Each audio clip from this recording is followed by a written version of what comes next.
Hello there, welcome to ITV News Meridian. Tonight's headlines in the southeast.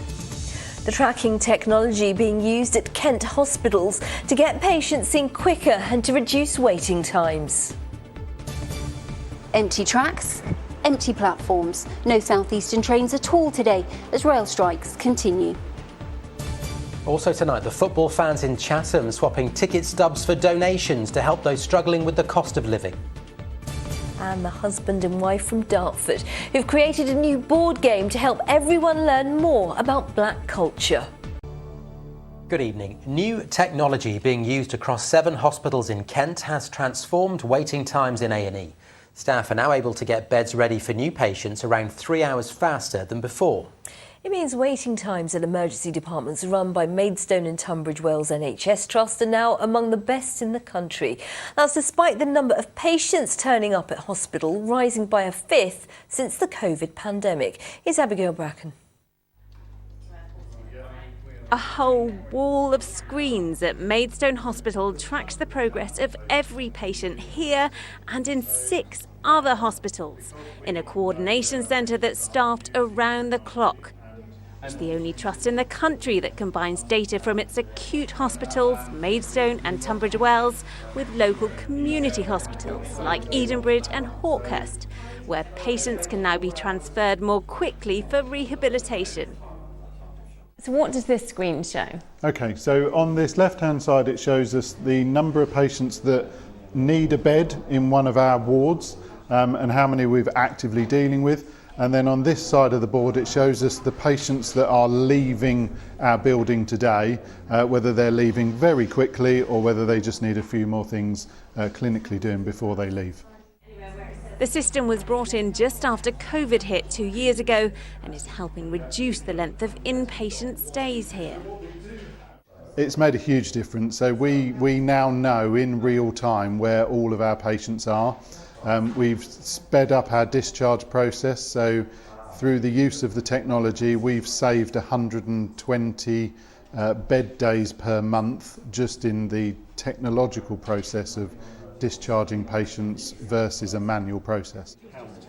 And here in the emergency department, it all starts with putting a tracker on the wrist of every patient who's admitted, so their progress through the hospital can be monitored. So previously the nurse in charge was having to phone the wards, the site practitioner and even having to arrange beds to be cleaned.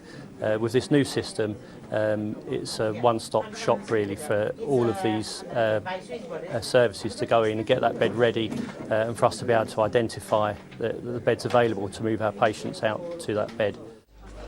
Before this system was introduced, when a patient was discharged, it took an average of 4 hours and 20 minutes for the next patient to be admitted to the same cleaned bed. Now it takes an hour and a half, nearly 3 hours quicker. So when a patient is discharged, the wristband is taken off by a member of staff and put in this box. And that immediately calls a cleaner to turn around that bed, meaning that bed can now be used by the next patient much quicker. All keeping patients flowing through the hospital, vital for those like Betty Atkinson, who's here for a suspected stroke. They were very good, the way they got Betty off the ambulance, and then they put us on one of these trolley things and they pushed us in straight away, so we come straight in. Couldn't have been any better really, I don't think. Now with better technology too, helping reduce how long patients stay here in A&E. Abigail Bracken, ITV News, Maidstone. The rail network in Kent was brought to a complete standstill today as strike action by the train drivers union ASLEF about their pay left South Eastern unable to run any services. Well, after the biggest walkout of the year last weekend, there will be a third day of action on Saturday when RMT staff will again join picket lines. Sarah Saunders sent this from Canterbury Station. Well, with around 9,000 train drivers now involved in these ongoing industrial disputes, South Eastern was one of those companies that was unable to run even a limited service today. Once again, that leaves commuters heading for schools, for appointments and to work, having to make alternative arrangements. Well, I found some of them in Oriole Cafe in Canterbury. Sounds lovely, doesn't it? But they spoke to me of disruption to their business. I wouldn't normally be here. I'd normally be in London where I work, but yeah, obviously because of the rail strikes I'm unable to get there, so I'm kind of doing a bit of admin and working from here. It's more inconvenient that I can't do my job. I can't kind of go and meet customers, and that was very much the plan today. It means we just have to reschedule appointments, hopefully try and use things like Zoom and Teams like everyone has during COVID, but obviously it's not the same and it causes disruption. Well, they've stretched across the summer now, so is there any end to this industrial action in sight? Well, the new Transport Secretary, Anne-Marie Trevelyan, has already taken a more conciliatory tone. She says there is a deal to be done here, but says the unions will have to compromise. And she has asked the industry to start to talk about the future of ticket offices. Well, what tone the government takes is crucial, and that was acknowledged today by the leader of the ASLEF Train Drivers Union. It was the companies who signed these contracts with the DfT to not allow us to have a decent pay rise. The only people that can release the shackles of those contracts, I believe, is the government and Transport Secretary. I always live in hope. I mean, I don't want to be here tomorrow. We don't want to be inconveniencing the public. We don't want our people losing money by being on strike. We want a way out of this. Well, this is not the end of industrial action for commuters. There's more planned for Saturday when there will be a limited rail service, but also Arriva bus drivers who have depots in Northfleet, Gillingham, Maidstone and Tunbridge Wells also planning strike action for tomorrow, Friday and into next week as they ask for a pay rise in line with inflation. Sarah Saunders reporting there. Next, a man from East Sussex has appeared in court charged in connection with the death of two women. 40-year-old Mark Brown of Squirrel Close in St Leonards denies murdering 33-year-old Leah Ware from Hastings. Her body has never been found. Brown also denies murdering 34-year-old Alexandra Morgan from Sissinghurst in Kent. He's due to go on trial later this month. A drug dealer who tried to swallow cocaine and heroin during his arrest in Folkestone has been jailed for more than 4 years. David Fisher, who's 44, was caught red-handed by officers and pleaded guilty to possession with intent to supply. There are fears thousands of Ukrainian refugees across our region could be left homeless as the people hosting them reach the end of their 6-month commitment. Yes, there are serious questions over provisions in place for rehoming people. One host speaking exclusively to ITV News says she'd have to put a family out on the street before her local authority will intervene. And while Ukrainian refugees can apply to live and work here for 3 years, many are finding it impossible to secure housing in private rentals. Nick Smith reports. Russia's invasion of Ukraine created a humanitarian crisis. In the weeks and months that followed, thousands of homes across our region offered sanctuary to refugees fleeing for their lives. One host from Fingalsham, who's helped house 35 other families across Kent this year, says it's a big commitment. Obviously, having 3 more people who are using water, electrics, it's certainly increased a lot since they first arrived. And I think that some people are finding it quite difficult. I know that 1 or 2 people have said to me, you know, I didn't realise it was going to be quite like this. Many refugees do face an uncertain future. The charity Bernardo's claims its analysis of ONS data reveals a fifth of hosts can only provide accommodation for 6 months, and just a quarter have the means to host for more than 12. So out of the 85,000 Ukrainians who arrived in the UK this year, 15,000 could face homelessness by Christmas, rising to 50,000 by next summer. One host tells me she has a family of 5 Ukrainians living in her 4-bed home. And while they all get on well, the arrangement is starting to affect her other commitments as it goes on. She doesn't want to upset her guests, so she's speaking anonymously. So tell me a little bit about the dilemma which you currently face. My circumstances are changing. I've been unable to help out elderly family members who needed somewhere to stay. It can't continue indefinitely. It's not good for them, and it's not good for us. I know that they're always on their guard about how well they're behaving, how noisy they are, how tidy they are. I know that they worry about these things, and they need to be in their own space. And when she approached her local council for help rehoming them, she claims she was faced with an impossible choice. To get these people help with housing, I would have to make them homeless. I would have to declare that they had to be out of my house. I can't do that. It's cruel. Since that interview, the council involved says it has committed to an additional £200 a month in assistance payments, on top of the statutory £350 to help the host. And official government advice to local authorities is for Ukrainians facing eviction to be matched with a different sponsor in another homestay.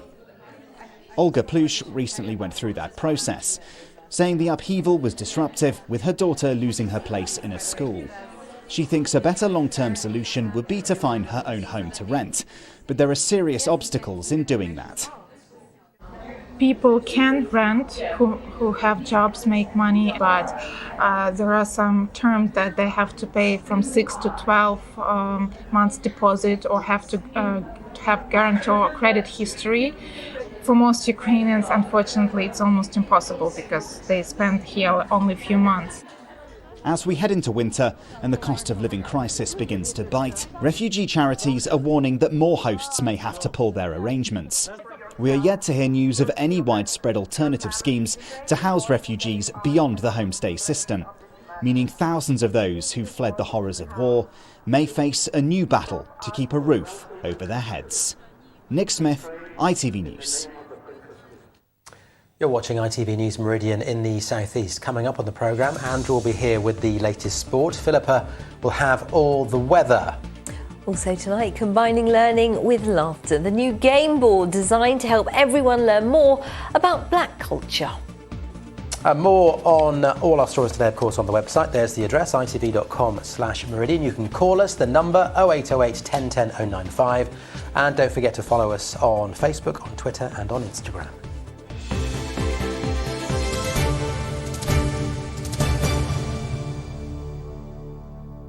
Tory members from the South East are heading home tonight after their party conference. They heard the Prime Minister say the changes she's planning won't be popular with everyone, but they are necessary. Well, it's been a bruising few days in Birmingham for the Tories, as our political correspondent Phil Hornby reports. The week began with a rebellion over the change to the top rate of tax and a threat to MPs they'd be kicked out of the party if they didn't support the government, which led to the Lewis MP tweeting furiously, "I can't support the 45p tax removal when nurses are struggling to pay their bills. If the Tory party don't want this working class MP, fair enough." The fact that the government has changed its mind on that, I think, is a step forward, and I hope they learn the lesson, which is that don't do things that the parliamentary party won't put up with. And yesterday's announcement about cracking down on cross-channel migrants prompted this tweet from the North Thanet MP. The new Home Secretary's dog whistle response to illegal immigration may play well at a party conference, but what is needed is a mature and realistic response to a very real international problem, not a childish rewrite of failed UKIP soundbites. Not surprisingly, the Prime Minister disagrees. We're also taking decisive action by strengthening our borders and beefing up our border force and expanding the Rwanda scheme. Our brilliant new Home Secretary will be bringing forward legislation to make sure that no European judge can overrule us. The Prime Minister had to impress the Tories here, of course, but also voters in crucial seats across the South East, places like Crawley. What do they make of her there? I think if she's going to change her mind every other day, then it's hard to trust somebody like that, I think. I just don't feel that she actually understands how us as general public live and have our day-to-day lives. It's just more lies, to be fair, so, we just have to get on with it. I don't think she's the right person. I don't think she has the empathy with people. So the Prime Minister has survived her conference, an achievement in itself, but things will get even tougher for her next week when MPs return to Westminster. Several of them have told me privately this week they think she'll be out well before Christmas. Phil Hornby, ITV News, Birmingham. Now the ITV Evening News, of course, continues after us with the national and international news at 6:30. With the details, here's Lucrezia Millarini. The Prime Minister promises Britain's greatest days are ahead in her first major speech as Conservative Party leader. A disruption by protesters only briefly stopped Liz Truss. Backed by party members, she vowed to get the country moving. I'm determined to get Britain moving, to get us through the tempest and to put us on a stronger footing as a nation. Also tonight, more misery for rail passengers as union members walk out again over pay and conditions. And why the days of babies being named Clifford, Nigel and Norman are looking numbered. Join me for those stories and more at 6:30. Thank you. They're all very nice names. I'd love it if our sports presenter was called Clifford. Nigel Clifford, and well, Norman. sadly he's called Andrew Pate, but we love him anyway. And Andrew, one of our clubs helped with the cost of living crisis. Absolutely, yeah. Hats off to Lordswood FC and all of those Cliffords that play for them. Yes, fans of the non-league club and their opponents last night, Bearsted, were told they didn't have to pay the usual entrance fee if they brought along food donations. A move supported by players, fans and, of course, the Medway Food Bank.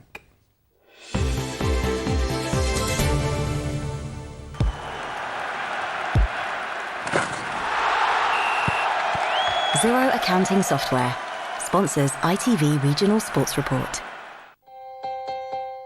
Rather than ticket stubs, it was cans, packets and boxes that piled up before kick-off last night. Fans arriving at Lordswood Football Club in Chatham with their donations, meaning rather than paying the usual adult price of £8, they were helping the Medway Food Bank. So it was a really good idea. Really good way of encouraging people to come to non-league football and also to do something good for the community. It's brilliant. Non-league football has sort of like captured me, and I saw this on the telly this morning. I thought, why not? Why not? We're all in this together. Lords would play in the Southern Counties East League Premier Division, and last night they hosted nearby Bearsted. The chairman feeling it was an ideal opportunity to offer free tickets for donations. We had some regular fans that used to come along and they seemed to drift away, and I managed to get them at one of the games and I said, how come? They said, well, we can't afford it. It's either football or food. But then you think to yourself, well, let's make them feel a little bit better, come to the game, bring a little bit of food and we'll donate it to the food bank. And it snowballed from there, really. Medway Food Bank say the donations will be distributed to the community within about a week. It's absolutely amazing. We're overwhelmed with the support and just the idea of it as well. A really original new idea. It's really, really good. And the desire to help goes right across the club. Lordswood's players, each donating £10 to £20. We just think it's important. You know, we're all from society now where you've got affluent areas and deprived areas. So for us, you see what goes on, cost of living's going up, so on and so forth. So we all thought it was important just to do a little bit. At a time of crisis, football has come together to offer its support.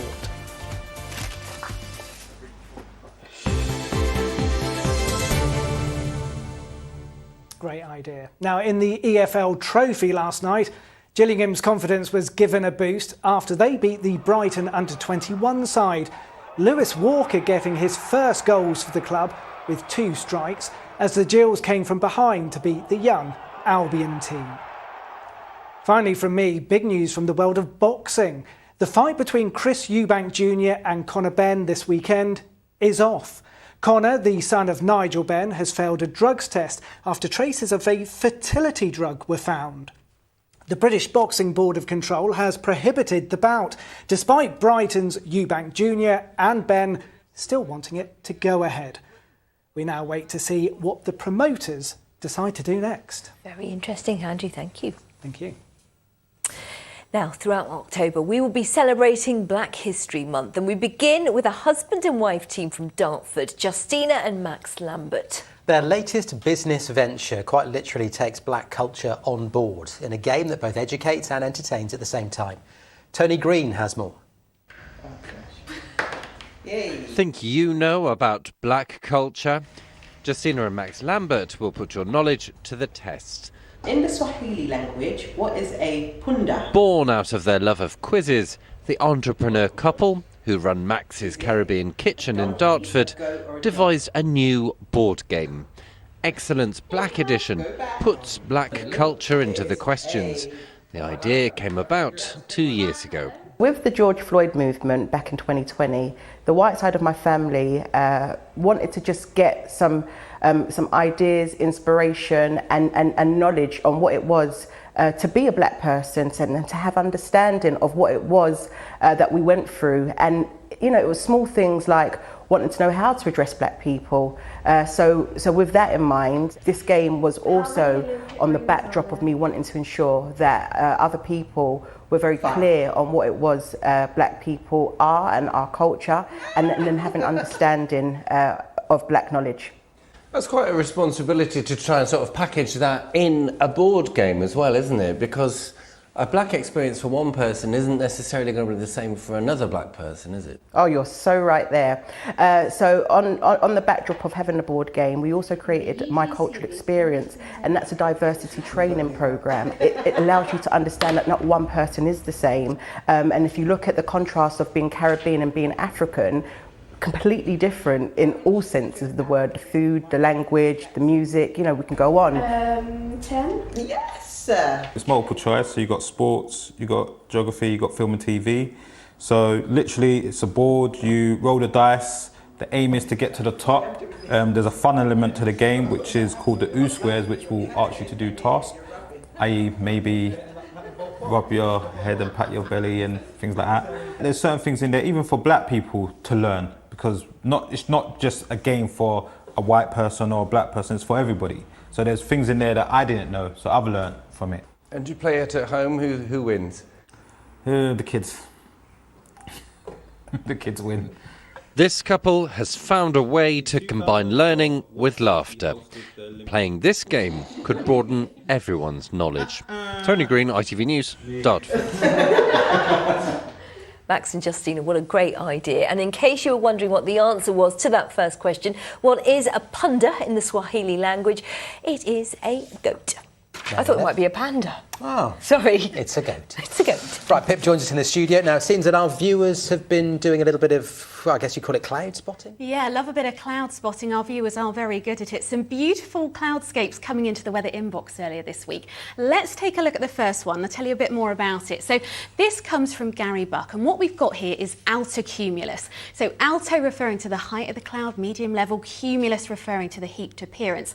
But it's a very specific type. It's undulatus, which refers, unsurprisingly, to this undulating, rippled appearance. Another lovely example here from Catherine Allen. Looks very calm up there, doesn't it? But what's happening is a big shift in wind speed. So winds above the cloud going much, much faster than winds below. It forces that cloud to bunch up, causing this sort of rippled effect. A beautiful golden tinged one here from Clive Asher. And the best news is it's not even that rare. So next time you see it, you can impress your friends and family with your cloud knowledge.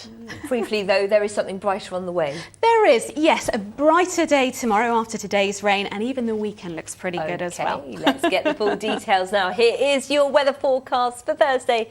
Here's Philippa Drew.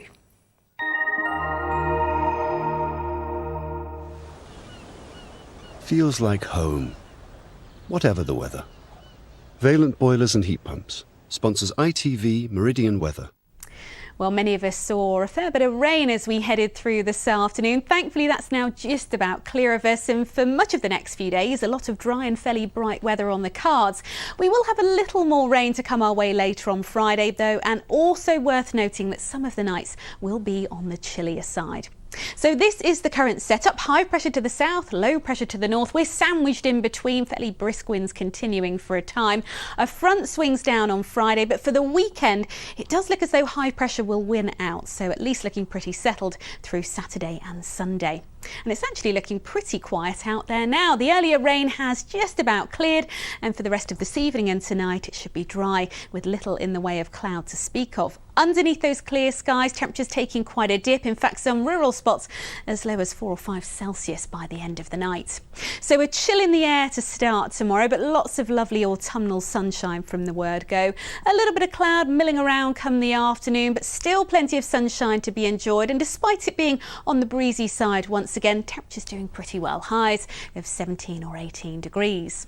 High tides for tomorrow then for Sheerness there, 11 minutes past 10 in the morning and then 11 o'clock on the nose in the evening. Beyond that, as we head into Friday, we will see a few showers breaking out, but still plenty of dry and fine weather to be found in between. And just worth noting, this front up towards the northwest, that will work its way towards us much later on Friday. Thankfully, though, it should be clear by Saturday morning, and for much of the weekend, it should stay dry and fairly bright. Enjoy. Bye-bye. Valent sponsors ITV Meridian Weather.